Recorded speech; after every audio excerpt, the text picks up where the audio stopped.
বলেছে তোমরা ছবি দেখো, কে দেখে? তোমরা। তো সাবজেক্ট কে হবে? তোমরা। বুঝতে পারছো, যে কাজ করে তাকে বলে সাবজেক্ট। তো এটা সাবজেক্ট দিয়েছি you.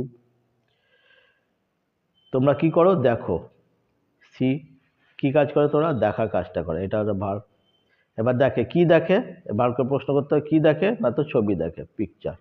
You see the picture. হলো সাবজেক্ট ভার্ব অবজেক্ট। সে খায়, তা কি দেবো প্রথমে? সাবজেক্ট হি। সে ইংরেজি হি দিয়েছি, খাওয়া ইংরেজি ইটস, হি ইটস। এখান থেকে এস যোগ হচ্ছে ভার্বের সঙ্গে। কেন? আগে বলেছিলাম যে ভার্ব সাবজেক্ট যদি থার্ড পারসন সিঙ্গুলার নাম্বার হয় তাহলে ভার্বের সঙ্গে এস বা ইএস যোগ করতে হয়। তো এখানে হিটা থার্ড পারসন সিঙ্গুলার নাম্বার, এই সাবজেক্টটা, সেজন্য এস যোগ হয়েছে। বোঝা গেল?